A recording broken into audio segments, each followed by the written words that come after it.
Tonight's lecture is titled The Genes of Genesis. And somebody pointed out to me that there's quite a similarity there between genes and Genesis. One could actually read genes is. And that's quite an interesting observation. You see, God also says, I am. He is, so why can't genes is? Well, we're going to talk tonight about the philosophy behind natural selection and the science of evolution in general. And the founder of this modern theory is Charles Darwin, who accepted a position of ship's naturalist on the HMS Beagle and studied the diversity of organisms while this ship was traveling around the world, in particular to draw maps of South America and the like. Of course, he didn't actually come up with the original concepts. They have been around for a long, long time, even since the time of the Greeks. And Charles Darwin's grandfather was already a proponent of naturalistic ideas.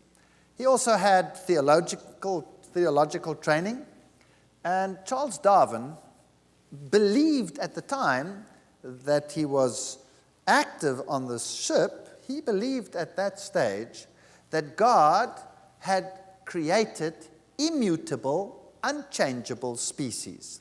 You see, the mindset at that time was such that people believed that everything that exists on the planet had been created individually by God. And of course, naturalistic science excludes that possibility. Now, when Charles Darwin was traveling on this Beagle, he came up with the idea of natural selection, and we'll talk about that in some detail in a moment. Basically, this is the concept. If you have 3 giraffes, for example, the ones with the longer necks would have a selective advantage when it comes to feeding on high branches.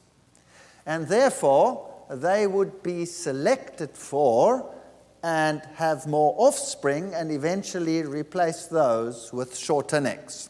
That's basically what natural selection teaches. There is a counter-concept which was known as Lamarckism. Now, Lamarck taught that the animals tried to reach the higher branches and eventually the necks got longer. You see? So those are the 2 opposing concepts that existed at this time when Darwin formulated his theory. Of course, Darwinism is recognized as the scientifically logical theory, whereas Lamarckism is discredited these days. I always put it to my students this way: do birds fly because they have wings, or do they have wings because they fly? Which one is correct? Which one do you believe is correct? Well, obviously they fly because they have wings. That's why they fly. So, you first have to have the wings, and then you can fly. And if you have different wings, well, then one can fly better than the other one, and then natural selection can start operating. Birds did not wish to fly and therefore developed wings, because then all of us would have wings too, right? Because man has been wanting to fly forever. So science tells us that the object has to be there before selection can take place, and that is pretty logical. So Darwinism is superior to Lamarckism. Now, it's interesting that science readily recognizes this, but when push comes to shove, then often they fall back to Lamarckism. That's very interesting. Remember yesterday I gave a lecture on the evolution of man. And one of the theories that they have as to why man began walking upright is that he lived in a time when the grasslands took over, right? And so they couldn't see over the grass, and what did they do? They stood up on their hind legs to look over the grass. And this eventually led to the development of upright gait. Is that Darwinism or Lamarckism? That's Lamarckism. Isn't that interesting? So science shoots down Lamarckism, but uses it when it finds it useful. Actual fact, you should conjecture differently on that issue. Now, remember what I said. When Charles Darwin was traveling on this ship, the Beagle, and he developed all these ideas and took them back into society, he was actually quite a shy man about it. But fortunately for him, he had another man, you can see with a much sterner expression on the face, Huxley, who was then known as Darwin's bulldog. And he took up the challenge and championed Darwinism to the scientific world, and is credited with conquering force science in a debate with Bishop Wilberforce, which he didn't actually win on the grounds of his science, but won on the grounds of the ridicule and contempt placed upon the science by the bishop. So you see, the attitude was what determined the winner and not necessarily the message, which is quite sad. And it's a good warning to us to be careful how we approach things. Now, Charles Darwin was very interested when they came around the coast of South America, when they came to this group of islands known as the Galapagos Islands.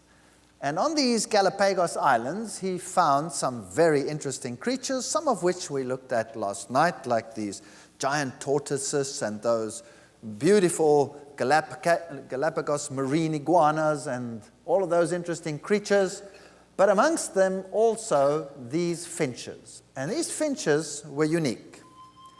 Some of them had large beaks, some of them had small beaks, some of them had much larger beaks, and these beaks were adapted to certain circumstances.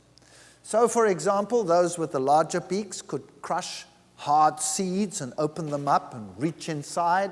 Those with the smaller beaks had to feed on different things, so some of them even developed the method of using tools to get hold of grubs and what have you inside the bark of plants. And so each one of these was slightly different. Now this was something very strange. You see, on the mainland, songbirds are credited with this variety. But here the finches showed this amazing variety. Now, if you imagine the time frame in which Darwin worked, genetics was unknown. Gregor Mendel had done his work, but it lay somewhere on a dust pile in some monastery. Nobody knew anything about genetics. So how inherited characters were transferred was unknown. And then there was this idea that God had created immutable, unchangeable species. And there was a scientist by the name of Linnaeus who took all the creatures that he knew and classified them according to what was to be known as the binomial nomenclature. So everything got two names. So, for example, we are Homo sapiens. We are Homo sapiens, two names.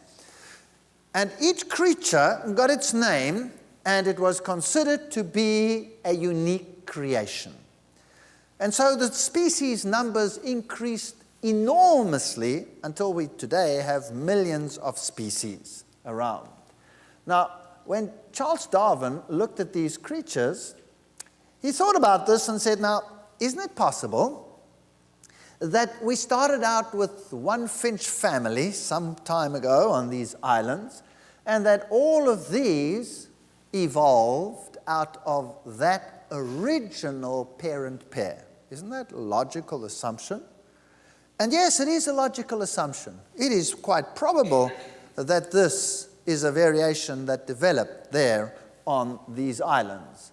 But what Charles Darwin did then is he said, well, then God did not create immutable, unchangeable species. In fact, there is no such thing as a creation.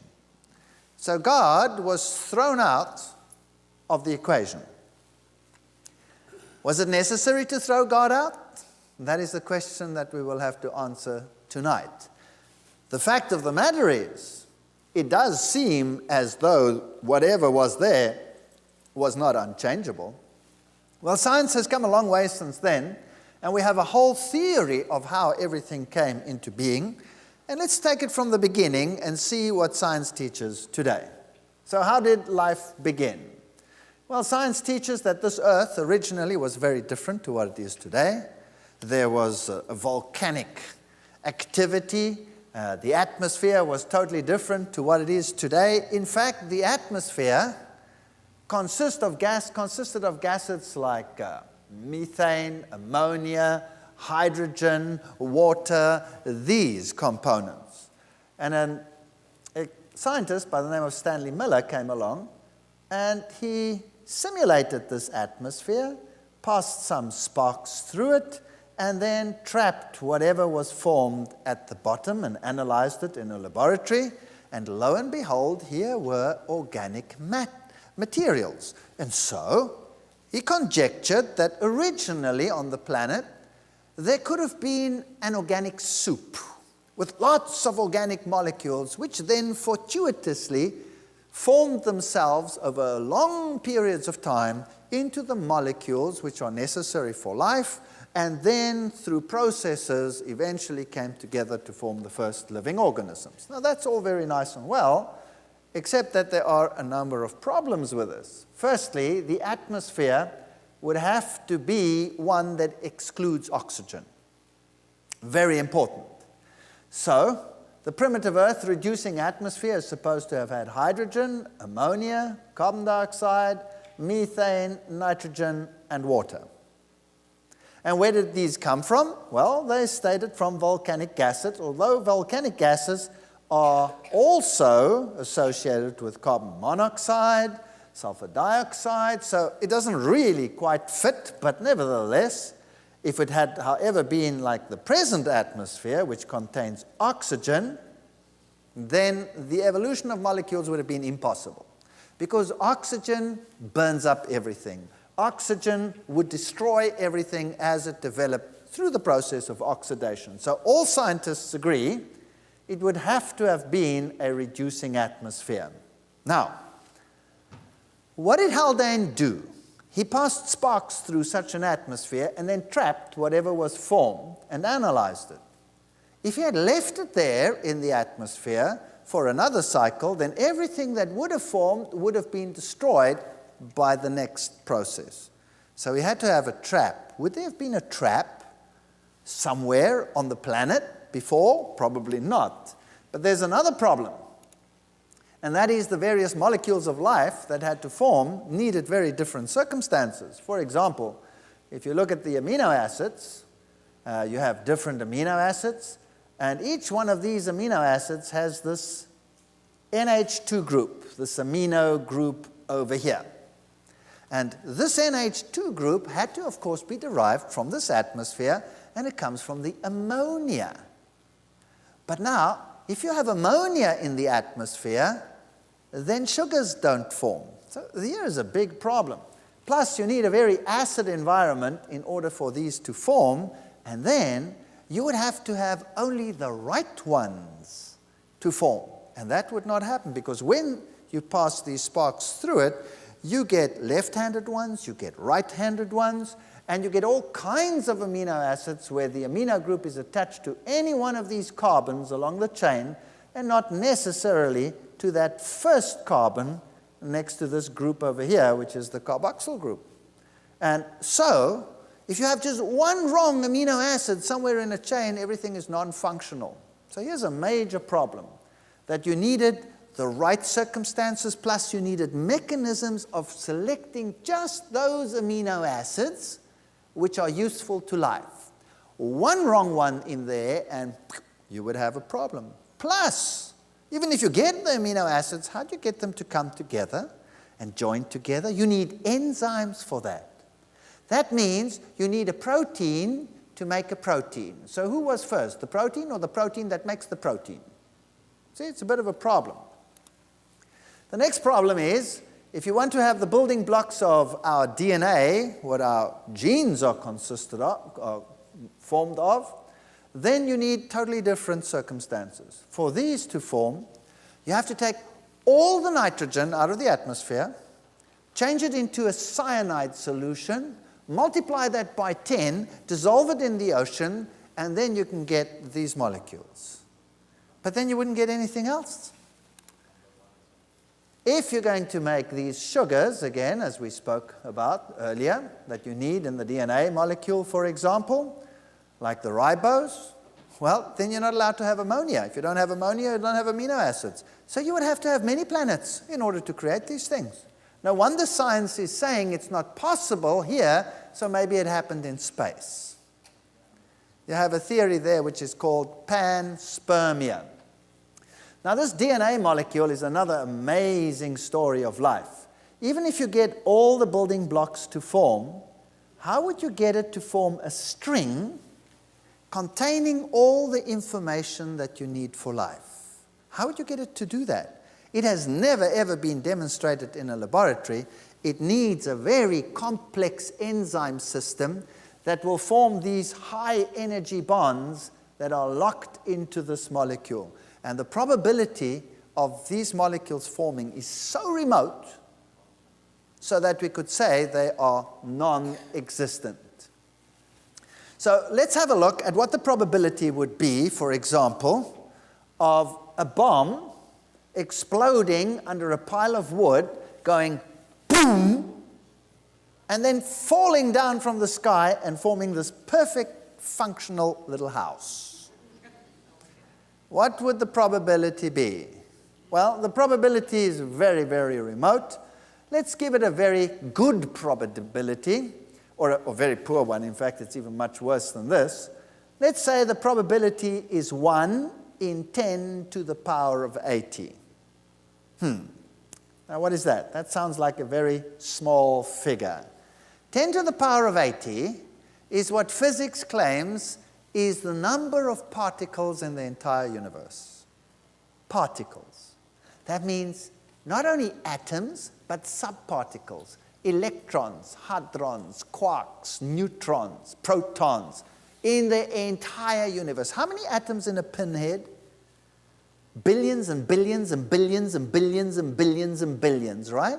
So imagine how many atoms in the entire universe. It sounds mind-boggling, but it's only 10 to the power of 80. It's not a very big number when you look at it, but that is really a mind-boggling number, 10 with 80 zeros behind it. So that would be the probability. What would be the probability of a simple gene coming into existence by chance? Well, there are 3 nucleotides needed to code for 1 amino acid in a protein.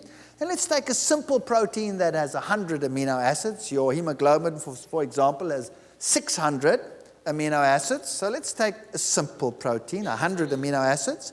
You need 300 nucleotides in the right sequence. What's the probability of that happening by chance? Well, the probability is 10 to the power of 127. That is, unfortunately, boom! New York City has been established by a nuclear explosion. Do you believe that? You would have to have that kind of faith. Now, if we look at this DNA molecule, it is a masterly construction. It consists of these double helixes forming the framework of phosphorus molecules, then the bases in between, and in the sequence in which they occur, these bases, you have the information for everything that happens in the cell. Now, these genes we call the genotype. And when these genes are expressed, we call that the phenotype. All right, let me explain these terms. It's very important that we understand how science pictures the evolutionary events around the genetic system. The genotype consists of all the genes actually present in a zygote. That's the fertilized egg. So all the genes that I have, that's my genotype. But not all the genes that I have are expressed. So that which is expressed is my phenotype. So if you want to have a look at your phenotype, go and stand in front of a mirror. And you'll see it. That's your phenotype. Now there's a law in evolution which states the following. Natural selection can only operate at the level of the phenotype, never the level of the genotype. Have you got that? Let me repeat it. Natural selection can only operate at the level of the phenotype, never the level of the genotype. Why not? Well, let me illustrate with an example. Two people walk in wherever, in a game park. And let's say there are wild animals around in the game park. And the one person is long and lean, and the other person is short and plump. And now a predator comes from behind the bush and attacks them. A lion, a bear, whatever you would like it to be. And they both take off like greased lightning. Which one is probably going to end up being a meal? The short fat one, right? Okay. So short fat was the what? The phenotype. That's right. Short fat phenotype hasn't got a snowball's hope in hell against the lean mean phenotype. So by natural selection, short fat goes, long lean mean stays. Is that correct? That's how it works. The animal is not concerned with all the other information in your genes. It's just interested in how you look and how fast you run. Is that correct? That's it. So natural selection does not work at the level of the genotype. So what does work at the level of the genotype? How are genes changed over time? Not by natural selection, but by mutations. That's right. And how do mutations take place? They are random. They take place by chance. And once they are expressed in the phenotype, then they can be selected for. Does that make sense? Now remember, Charles Darwin didn't know anything about this. Let me simplify this for you so that everybody can understand this. Now, I know that I'm speaking to some who have biological training and some who have no biological training. So I'm trying here to target all of you. So if I shoot over your heads tonight, there will be plenty that you can take home with at the end of the day in spite of that. If I shoot too low for your liking, then please tolerate that, because there are people here that would otherwise take nothing home with them. Is that fair? Good. So let's sum up. This is your genotype. That's the information in your genes, in your DNA. The phenotype is what you look like. That's what we said. Natural selection operates at the level of the phenotype. It doesn't operate at that level. That's where chance operates. Chance through mutations. Fine. Let's put that into another model. Here we have a book of instructions on how to build an aeroplane. Okay? Here's a book of instructions with detailed instructions on how to build an aeroplane. The book of instructions in our analogy is what? The genotype. The DNA is a book of instructions on how to build a human being. Isn't that correct? All right. And the phenotype is the actual aeroplane. Now, question. Who wrote the book? Well, who wrote the book? Obviously, some intelligent designer wrote the book in this case, right? Correct? But in our analogy, who wrote the book? Chance.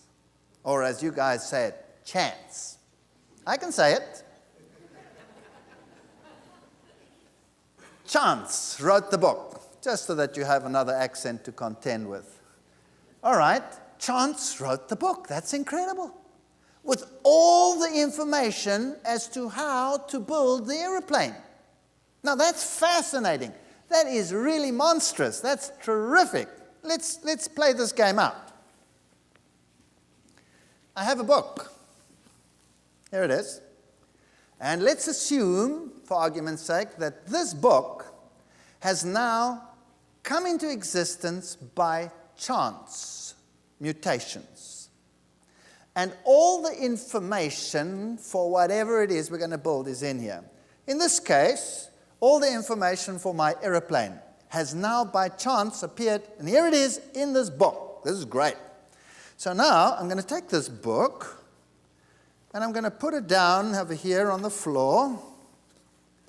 There it is. It's in my bookshelf. There it is. And now I'm going to wait for the aeroplane to appear. After all, I have all the information. It has come about by chance. There it is. And it's all there. Now, all that has to happen is the aeroplane must come. How long am I going to wait? How long am I going to wait?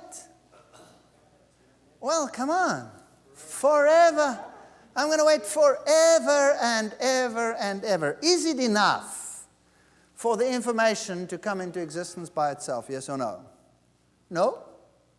If I don't have a mechanism that will translate this information into the aeroplane, then my aeroplane will never appear. Is that correct or not?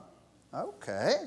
So my book by itself, even if it should come into existence by chance, is totally what? Useless. Thank you. Okay. Now that we've solved that problem, let's think about that. All right. So my book is really useless without a method of transcribing the information into the aeroplane.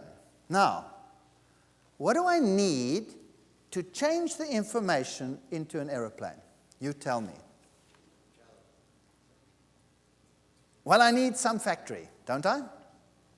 And I need someone to intelligently interpret what is in that book so that I can get the aeroplane constructed. So I need some assembly line, and I need some workers. Or if I don't have workers, what do I need? I need tools and machines, robots, if you like, that will do it for me. Is that correct? So, question. Where or how did the design mechanisms get translated? How did the factory come into existence? And how did the robots come into existence that will eventually build my machine so that I can test fly it? According to my analogy, natural selection will only start operating when once what has happened? The aeroplane's there. So the whole mechanism to convert the information into the aeroplane, how did that have to come into existence? You tell me. You have two choices. Two choices. Because natural selection will only work once the aeroplane is there. Then I can only see, oh, it flies or it does not fly, right? So how did the mechanism come into existence? Give me the choices. The first one is chance. The second one is design. Design. That's your only possibility. Either it's chance or it is creative design. Those are the only two possibilities that we have. Okay, which one does science choose? Chance. Science chooses chance. Good. Now, when we read the DNA, this is a very complex situation. In fact, we don't even read the whole of a gene. We read only portions of it called introns and exons, and the exons are transported and translated and taken outside, and then there is a highly complex factory with robots that changes the information from the gene, in other words, reads it, and then translates it here into another form of messenger, which then passes out through the cell, combines with a structure we call a ribosome, which is an assembly line, a factory, and this factory then manufactures a protein, which in turn is manipulated and folded by another factory and transported, like with a railway system, if you like, to where it is needed and built into place. How did all of that come into existence? Well, we're still not with anything tangible. We're just building something tangible. So how did it come into existence? You tell me. You have two choices: chance or design. Because natural selection will only operate once the object is actually there. Wow, that's mind-boggling. You want to see what it looks like? Well, let's have a look. Here's an Illustria Media video, which is titled Unlocking the Mysteries of Life, the Scientific Case for Intelligent Design. You can actually get it at the back. It is sold at the back, and you can have a look at an animation of what happens. With computer animation, we can enter the cell to view this remarkable system at work.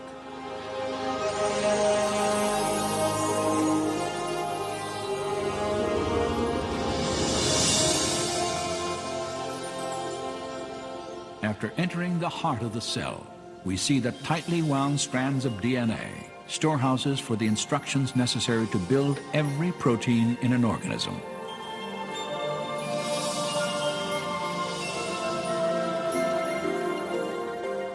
In a process known as transcription, a molecular machine first unwinds a section of the DNA helix to expose the genetic instructions needed to assemble a specific protein molecule.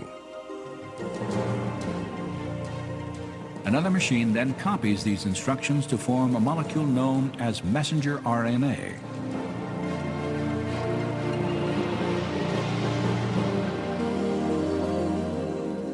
When transcription is complete, the slender RNA strand carries the genetic information through the nuclear pore complex, the gatekeeper for traffic in and out of the cell nucleus.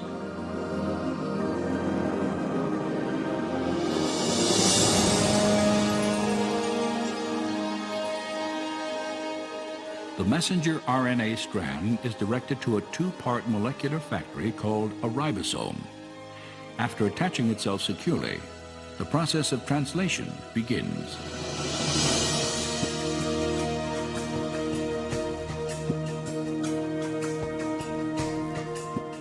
Inside the ribosome, a molecular assembly line builds a specifically sequenced chain of amino acids. These amino acids are transported from other parts of the cell and then linked into chains often hundreds of units long. Their sequential arrangement determines the type of protein manufactured.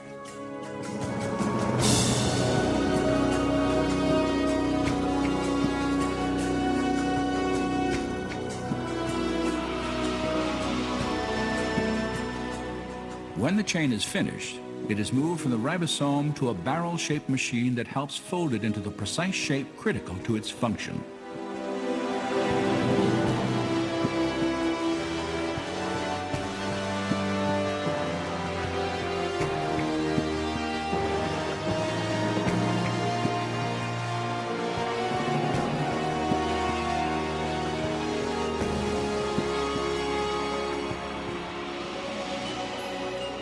After the chain is folded into a protein, it is then released and shepherded by another molecular machine to the exact location where it is needed.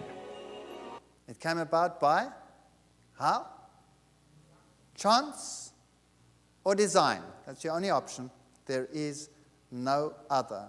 In actual fact, what you saw in this animation is highly, highly oversimplified. When you consider what happens in a cell as that DNA unfolds and the enzyme systems that are required to produce this molecule, it is mind-boggling. And when it passes through that nuclear pore, it passes through with such precision that nothing else may enter and leave while this huge molecule is passing from one side to the other. Everything is highly precise with recognizing symbols and all kinds of structures. And one mistake and you're a cabbage. And it came about by chance or design. Because until that protein is actually there, natural selection cannot say whether it will work or whether it won't. Now, any modification in the genes, in the genotype, to bring about any changes in the phenotype must also occur only through chance, through mutations. So if we take my book scenario, here's my book. If this book has instructions for an aeroplane, and I now want to change the instructions to get another aeroplane, then how must those changes take place in here? By chance. That's right. You've got it. By chance. Or by design. One of the two. So now you get basic types of mutations, point mutations, chromosome mutations. Point mutations involve a chain or change in only a single nucleotide pair. You can have base substitutions, additions, deletions, all of those. Now, we've already said that the DNA code is a triple code. So let's say you have adenine, guanine, thymine, guanine, cytosine, adenine, etc. All along the line, there are 4 nucleotides. And let's say you deleted 1. You deleted 1. Boom, you take it away. Then instead of having AGT, GAG, GCA, you would have AGT, AGG, CAT, TCA, GC, GGC, and the T. And that means that the entire message from the second one on would be changed. What does that mean? Let's make that simple. Let's use a triple letter code, the cat and the hat. And I'm going to delete the C, and then my sentence would read the at. That means the mutation would have made garbled junk out of the rest of the genetic information. Is that correct? So that is why mutations generally are harmful, incredibly harmful. And this is not a mutation. He's just there to look cute. But what intricate design features are built into this creature really boggle the mind. And is there such a thing as a mutation that is useful? Science will tell you yes. They will quote sickle cell anemia and say, well, that's a useful one. You see, if you have the sickness, sickle cell anemia, and you happen to live in a malaria country, then the malaria parasite cannot get into that sickle-shaped red blood cell, and the people don't get malaria so readily, whereas other people do. So there you go. It is positive. Oh, no, it's not positive. Someone with sickle cell anemia is pretty sick. He's pretty sick, so it's not a positive mutation at all. Just happens to be so that in the case of malaria, he'll be slightly less sick than the one that has malaria, but he's still sick. So there is no real positive mutation whatsoever. Now, imagine now the first little cell comes into existence, just by chance. Highly improbable. The molecules, well, they would not have come into existence by chance under the different circumstances. Even if they did, would they form life? Highly improbable. You'd have to imagine boom, little house, boom, little house, boom, little house, boom, little house, thousands of times over. And you'd really have to believe that because chance or design is your only option at that level. And then, let's say, fortuitously, besides all that, a cell appeared. Now you have one cell. Now, of how many cells do we consist of? Thousands. And they're all different. So now, how do you account a unicellular little creature through evolution eventually giving rise to a multicellular organism? Well, a chap by the name of Haeckel came along and said, German scientist, that's not so difficult. What happened is the following. One cell came, and when it divided, that's another kettle of fish. How did it divide? But let's leave it at that. It divided, and the cells stuck together. And eventually it formed the ball of cells, and eventually this structure, because the ball, when it moved along, how did it move along? How did it get the structures to move along? That's another kettle of fish. Let's leave that out. And let's say it developed a dent, and eventually this dent was like this, and eventually the dent went all the way through, and then you have the basic body plan of every single living organism that is multicellular. Like we, for example. We look like this with a dent all the way through. We have a tube going all the way through, right? The one opening is where? There, and the other one, you can imagine. So that's the basic body plan. Now, think about this. If a cell divides and it has genetic information and it sticks together, then both cells will have the same genetic information, right or wrong. And if it divides again, it'll still have the same genetic information. And if it divides and makes a ball, they'll all have the same genetic information. And no matter how many times you divide it, it'll have the same genetic information. Haeckel says, we can see in the evolution of animals that this happened because the embryos of the various animals look the same. Of course, they don't tell you that he really cheated in this process tremendously and was even reprimanded at the highest level because of this. And how do you account then for this amazing feat of a mutation changing cells? Now, I can assume that a mutation can change the shape of a cell into something else. Let's say that's possible, but that's not what we want. We want to develop different cells. So, for example, let's take two. A muscle cell and a nerve cell. Two very different cells. Did they exist in the beginning, yes or no? Let's say fortuitously a little blob of protoplasm started to go bloop, bloop, bloop, bloop, bloop, bloop, bloop in the ocean. Would there have been a muscle cell and a nerve cell, yes or no? No, that would have been some later innovation, right? So how did the muscle cell and the nerve cell get its genetic information? You see, a muscle cell must have genes which say you are a muscle cell. And a nerve cell must have genes which say you are a nerve cell. Does that make sense? Okay. But none of these existed in the beginning. But let's say that the first cell looked something like this. That could account for this shape, but it couldn't account for the next shape. Where did that new shape come from? So what we actually need is we need a new gene which says, hello, you are now a nerve cell. Does that make sense? But that's not enough. If I had a nerve cell in my body and I had a muscle cell here in my arm, what would it help me if the two never talked to each other? Would it help me? No. Would it help me if I had muscle cells and nerve cells all jumbled up in my body, yes or no? Of course not. Where do I want my nerve cells? Well, I want them in the right place. For example, it would be very useful if you want to study to have them all up here, isn't that right? And if you wanted to pick something up, to do it up with a brain cell, pick it up with a brain cell would be pretty useless. So you want your muscle cells down here, right? Okay, so how do I tell the cell the genes for muscle must be switched on here and the genes for brain must be switched on over there? How do I tell my brain that or my muscle that? Well, I need a switch. I need a switch. If I have two lights, one over there and one over there, and I want that one on and that one off, or that one on and that one off, how many switches must I have at the back? Two. That's right. So now I need a switch because I've got two cells. But the original cells didn't have two kinds of cells, so they didn't need the switches. So now I have a question. Where does the extra gene come from? That's genotype. How did it come into existence? You have two choices. Chance or design. So, boom, little house. Where did the switch come from? In fact, you need two switches. Where did they come from? Boom, little house, boom, little house. That's where they came from. That's what you have to believe. There's no other choice whatsoever.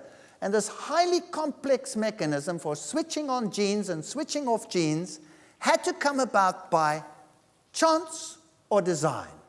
But that's not enough. You need a gene which says you look like this. You need a gene which says you look like that. That's two genes. You need a gene which says you're switched on.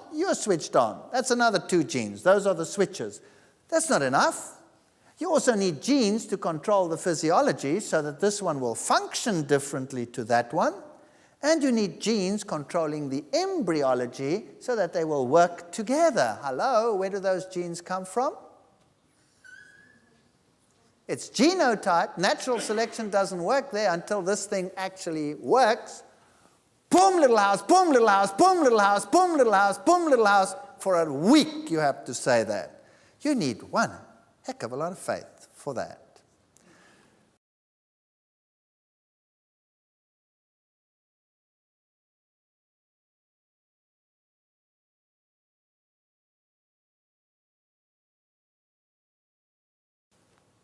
All right, we have been discussing in this previous little section of how the genes actually came into existence. They could only have come into existence by chance, and then you have this high improbability of it actually happening. Now you have another problem, and that is the problem of irreducible complexity. Something that is so complex that has to be complete before it will function has to also come about by chance. For example, a wing to fly and a feather to hold the bird up has to come into existence and actually function as a feather before it can be tested as to whether it will work or whether it won't work. Isn't that correct? So these structures, where do they come from? These are questions that are really causing Darwinism quite a headache, as you can see over here. Here's a problem for you. Assume now you find a highly complicated biochemical pathway in a bird. Something very, very complicated. Let's say the Krebs cycle. For any student who has studied this, you know there are many, many reactions and many, many genes required to make the Krebs cycle work. And then you find the Krebs cycle in this reptile, and you find the Krebs cycle in that insect, and you find the Krebs cycle in that crab, and in that worm, and in that worm, and in this echinoderm, and in these sponges. Whoo! Now you find the Krebs cycle in all of them. What does that tell you? It tells you that they must all be related, and since a bird and a sponge are very, very far apart, that means that this highly complex system must have been there from the beginning. Wow.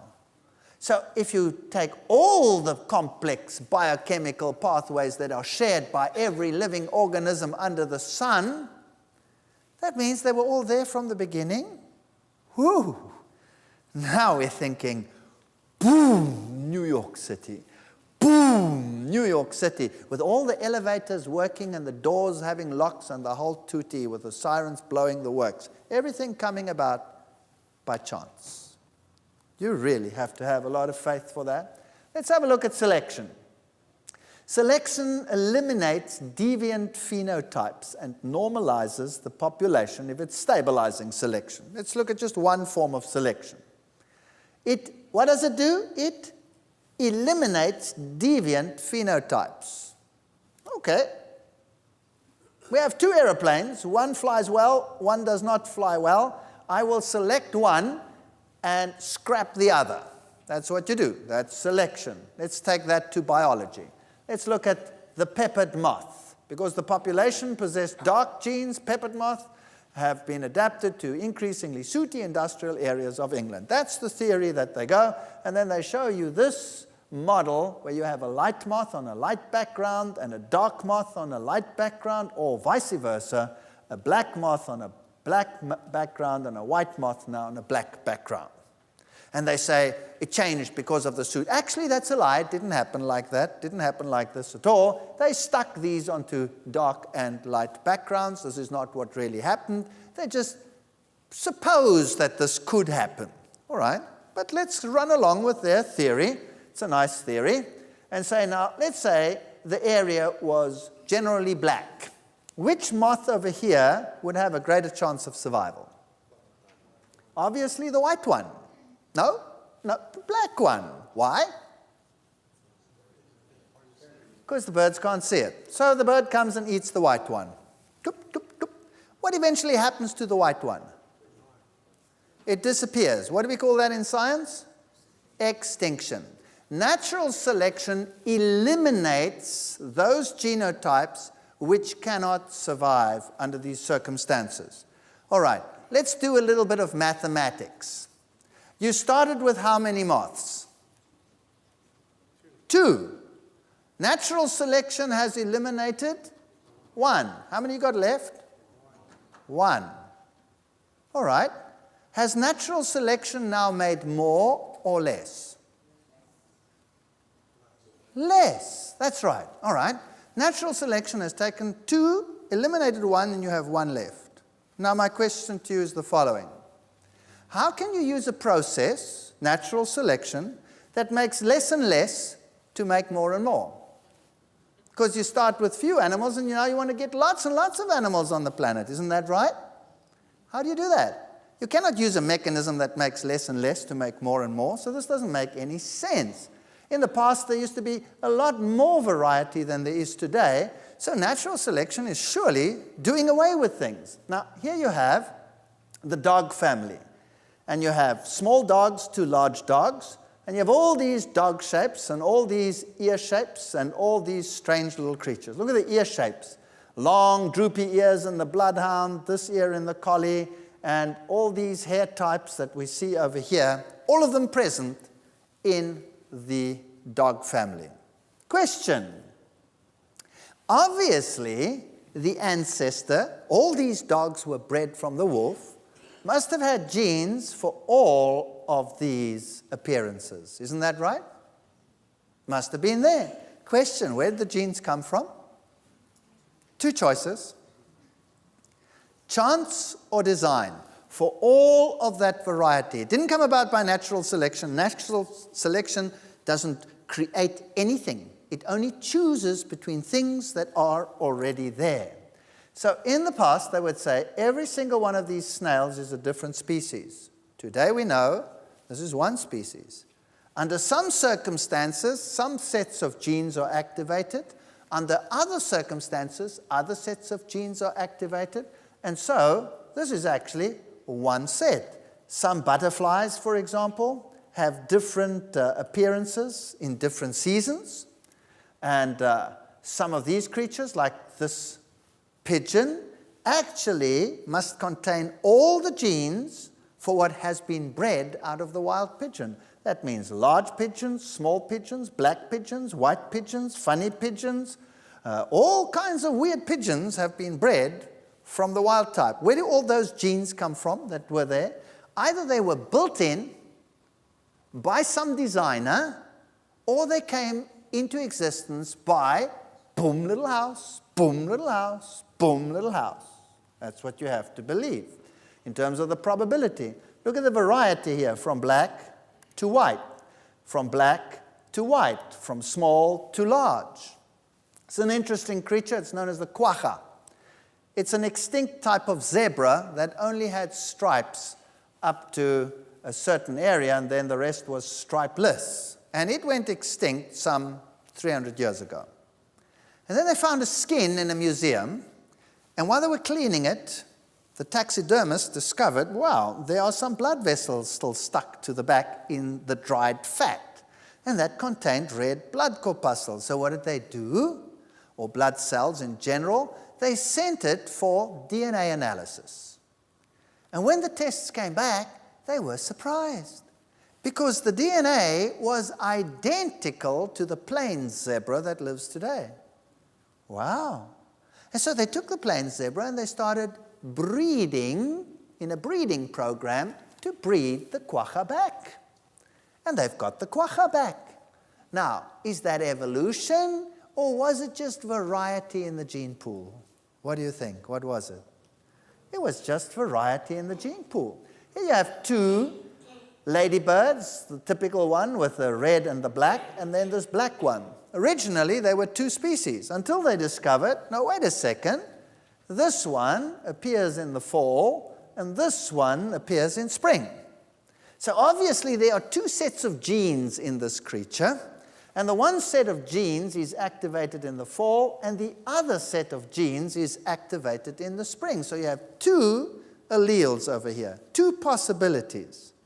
Now, two genes coding for different appearances. Where do those genes come from?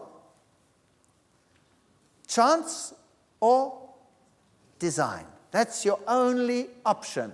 In all of these, it's exactly the same story. Now let's imagine, these are insects. Now insects go through various stages. At first there's a larva. What's a larva look like? It looks like a worm. Then there's a pupa, which looks like a little bag hanging from somewhere. And then you can have a butterfly or whatever develops out of that. Wow! That means there must be complete batteries of genes coding for those totally different organisms. If you knew nothing about insects and I gave you a big fat caterpillar, wouldn't you classify it as a totally different species to a butterfly? Yes or no? Sure you would. So where do all those genes come from that code? Under one set of circumstances, caterpillar. And then what happens to those genes? Tick, tick, tick, tick, tick, tick, tick, tick, tick, tick, tick, tick, tick, switched off. And another set of genes in the DNA are activated. Tick, tick, tick, tick, tick, tick, tick, tick, tick, tick, tick, tick, boom, pupa. And then those are switched off. And another set is activated. Tick, tick, tick, tick, tick, tick, tick, tick, tick, tick. And you have a butterfly. 3 complete sets of genes in that organism. Each gene having to come about by chance or design because natural selection doesn't operate at that level. Wow. Mind-boggling. So if you want to have a mouse that you cannot see on the background, like Pedognathus californicus on a white background or on a black background, 2 sets of genes. Each time, boom, little house. Rabbits that can change their colors in different seasons, boom, little house, boom, little house. Lizards that can do the same. Any process that modifies the genotype to increase the variation. Now, of course, science thought about this and said, wow, we have a problem. We have a huge problem here. So if DNA cannot be controlled through natural selection, everything happens by chance, and the genes have to come about by chance, and then natural selection still comes and destroys parts of them and only keeps some, we're getting less and less. How do we get more and more? Is a problem. And then they came up with the idea, we know, sexual reproduction increases the variety. Well, that's very nice. So one of the processes that can modify the genotype to increase variation is sexual reproduction. But how does it come about? It had to come about by chance. Because unless the babies are there as a result of the union, you won't have more variety. Does that make sense? Well, let's think about that. So, fertilization, the whole process of sexual reproduction, the whole process of meiosis, one of the most complex structural processes, independent assortment, crossing over, all of these things came about by chance. Male and female came about by chance. Wow.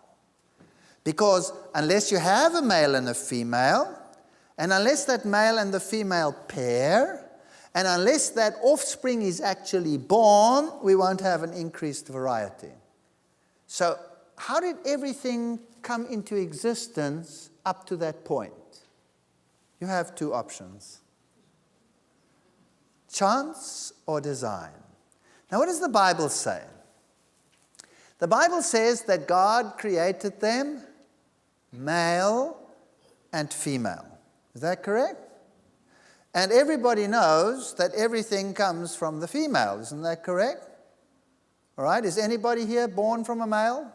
Hello? Anybody here? No? The Bible says that Eve came from whom? From Adam. Now, is that scientifically logical? Shouldn't Adam have come from Eve? Yes or no? Yeah, sure. That's the only logical way to think about it. But let me tell you something. Eve could only have come from Adam. Why? Well, let me put it to you this way. As I stand here before you, ladies, whether you like it or not, I have every gene in me that it takes to make a woman. But do you have every gene that it takes to make a man? Nope. What don't you have? You don't have a Y chromosome. But I have an X chromosome, but you don't have a Y chromosome. So you don't have every gene that it takes to make a man. I always tell that to my wife, and I say, so don't you forget it. She gets very upset with me. So Eve could only have come from Adam. The Bible is quite right on that score. But sexual reproduction and all the processes associated with it had to come about by chance. Here you have what happens. Here's a chromosome. Let's assume that's from dad. And there's one that lines up that is identical. That's from mom. That has similar genes on it with different alleles on it, so you could have variety come into there. So we have 23 pairs of chromosomes. Half of them are from our mother and half of them are from our father. And during meiosis, they line up like this. This whole process that makes them do this is just rearranging my letters in a book. It doesn't create an aeroplane. Until the aeroplane is created, I don't know what's happening. I'm just jumbling up letters. Doesn't mean anything yet in terms of natural selection. And so they come together, they divide in this complicated process, and then they do something amazing. They exchange genetic information. Wow.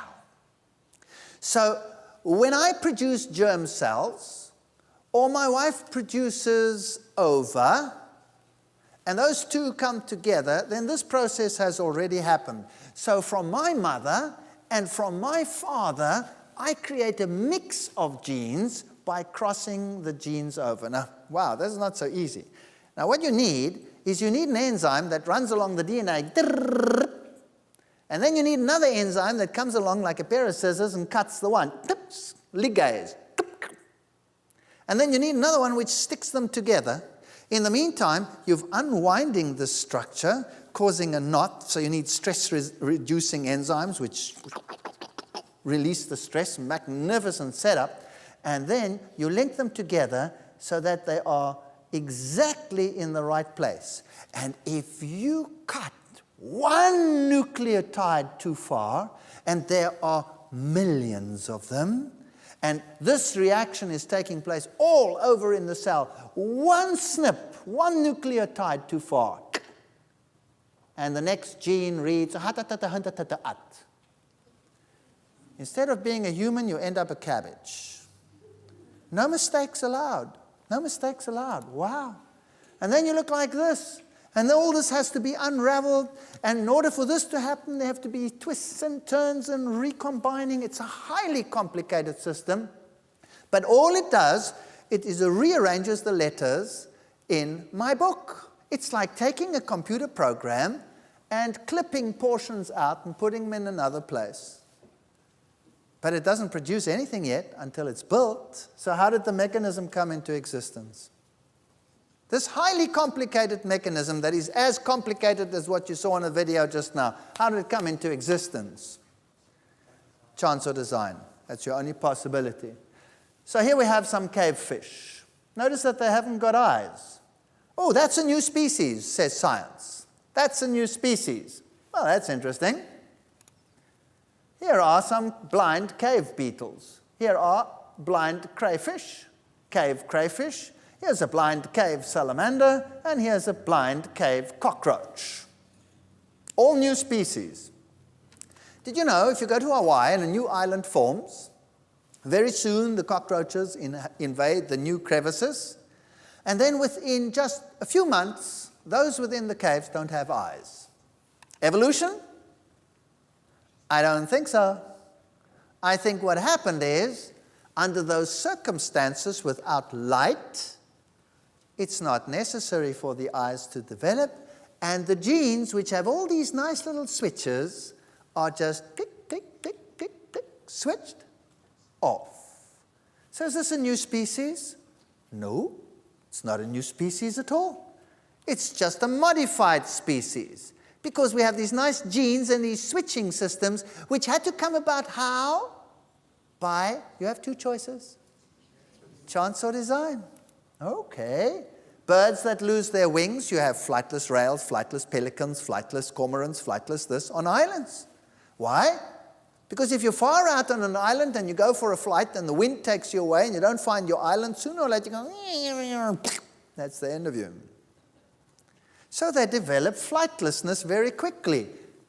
Is this a mutation in all of these creatures? I don't think so. I think it's switch off, switch off, switch off, switch off, switch off. Now there's a chicken that has lost its feathers.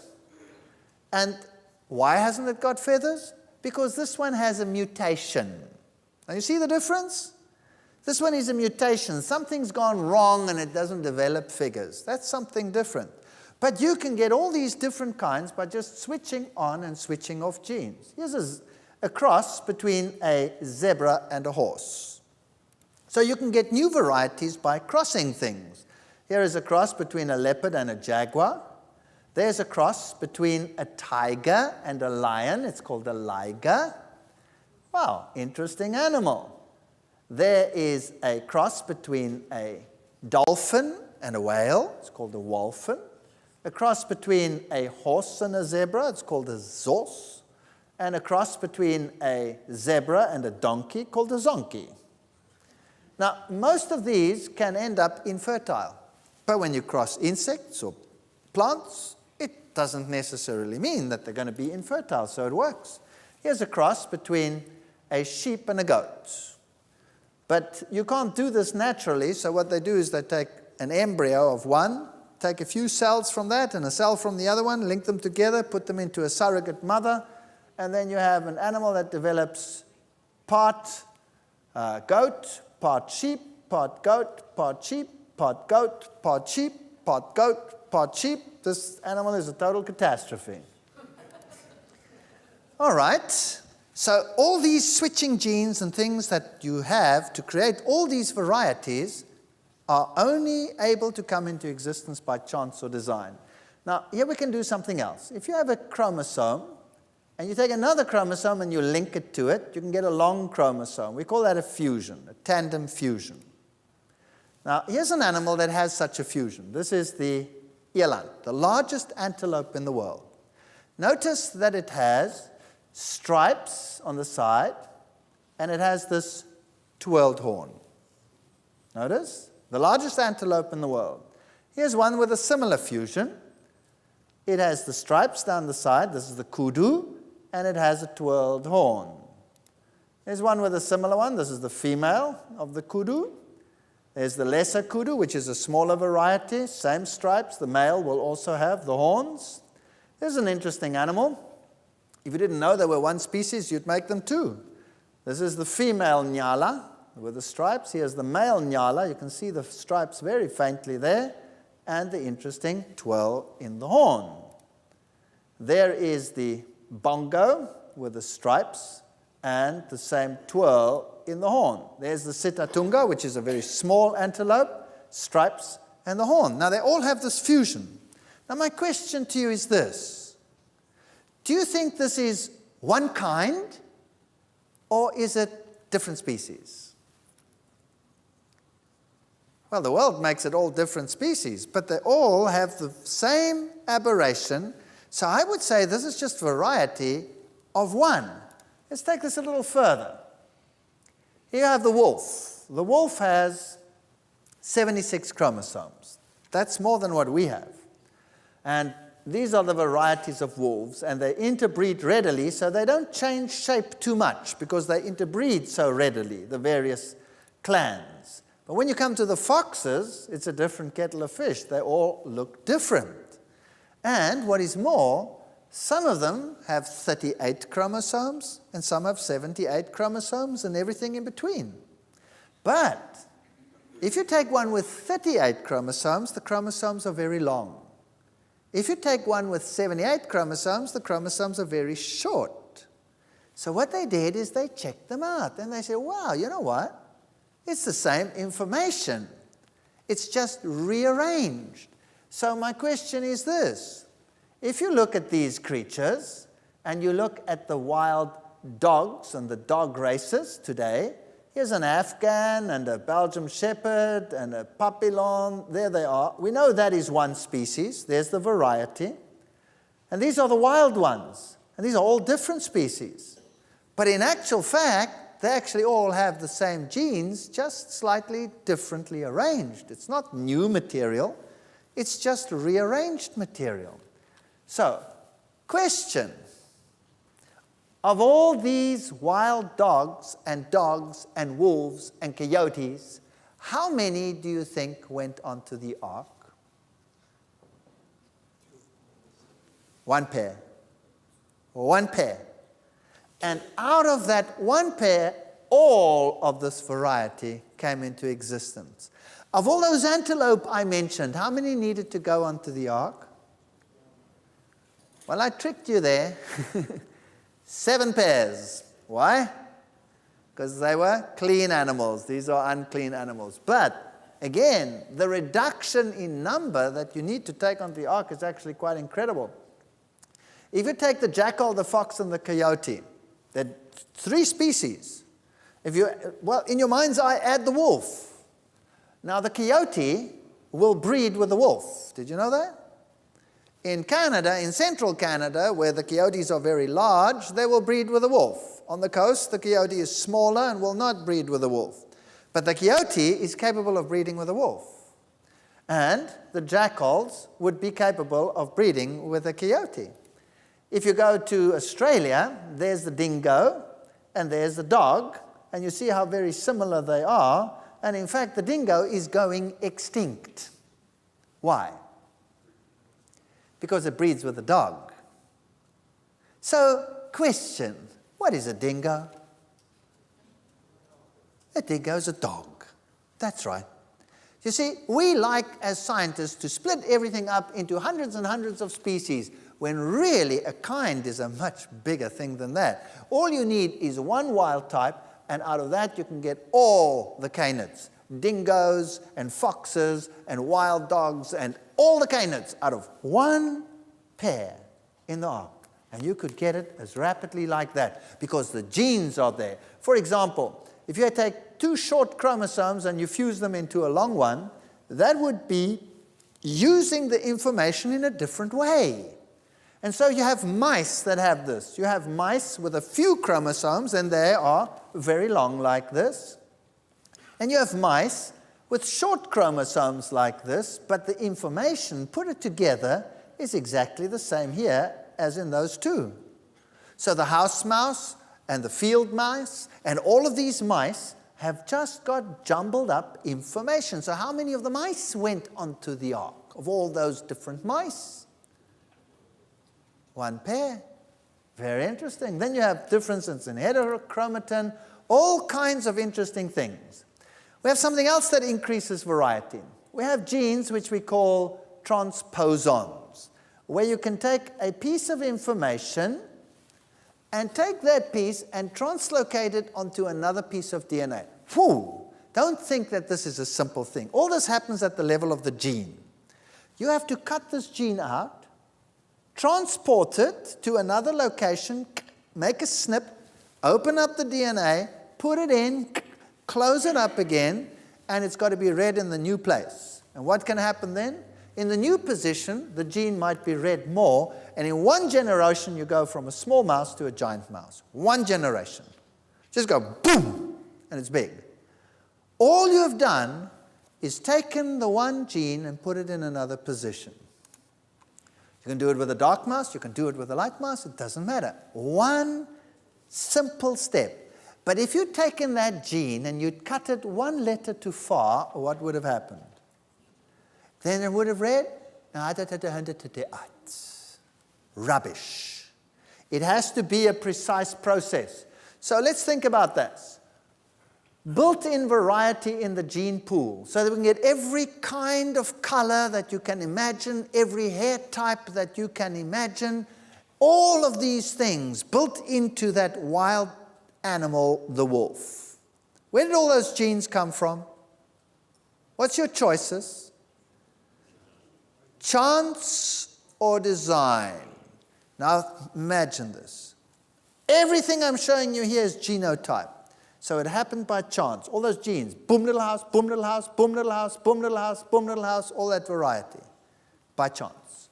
Reproductive exchange, that we have a male and a female, means nothing until the children are there. Boom! New York City. Now we have male and female. Came about by chance. The mechanism, the meiosis, the most complicated systems known to man, boom, came about by chance. The whole mechanisms to build everything came about by chance. The crossing over during meiosis, whereby I can have infinite numbers of children. Did you know just from the independent assortment during meiosis, I can have 80 trillion different children? Whereas if I add crossing over, it is limitless. Will the two that are exactly identical in this hall please stand up? Why is nobody getting up? Because you are all different. Why are you all different? Because your genes have different alleles, and even if they don't, they are differently expressed. That's variety in the gene pool. Recombination of chromosomes, which gives you all these wolf types and wild dogs and all these antelopes. Chance or design. Transposable DNA, this DNA that can jump from one place to another. Chance or design. Some animals, when they are under stress, will totally rearrange their DNA. They'll take it and jumble it up, and a whole new batch of offspring develops. For example, naked mole rats are like that. Amazing. There's one queen, she breeds. If times get tough, then she has all these different ones. And all of these mechanisms were totally unknown to Darwin. And all of them could only occur by chance or design. So now, imagine that you are now equipped with this new information. And you are a new Darwin. And you come to the island, and you find, instead of the finches, you find loxops.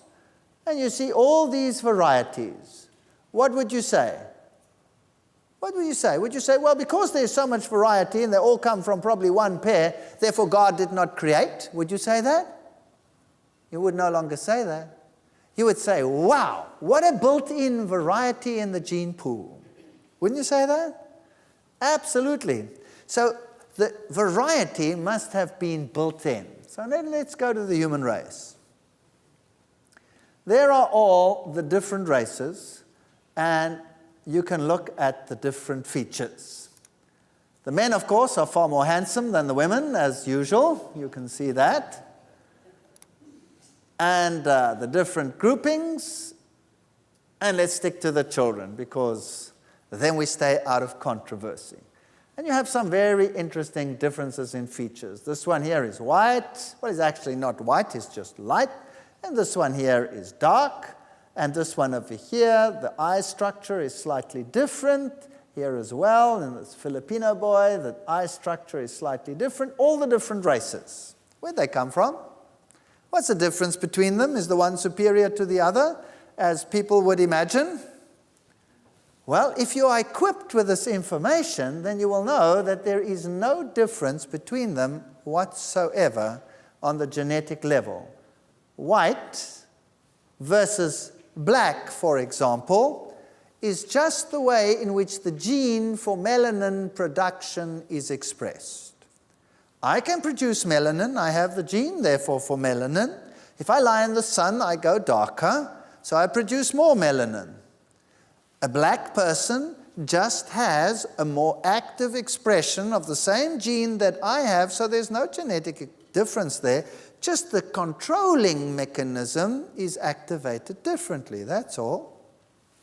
What about the difference in eye shape that we have in the Eastern and the Western societies? Well, it's just the way in which the fat is deposited in the eyelids that is different. It's a purely biochemical process which is activated by the same genes as we have, because I also have fat in my eyelids. So, is there a difference? No, the expression is different. The eye color, how is that determined? By different batteries of alleles. So I have brown dominant, blue recessive, etc. So if you have, for example, two parents with bright blue eyes, and blue is recessive, then their children will have what color eyes? Blue. If you have one parent with brown eyes and one parent with blue eyes, then what will the color of the eyes be? Can be anyone. It can, if the brown-eyed one has only the dominant gene, then the children will have brown eyes. If he has recessive and the other one, it can be any one of them. So I always explain it to my students like this.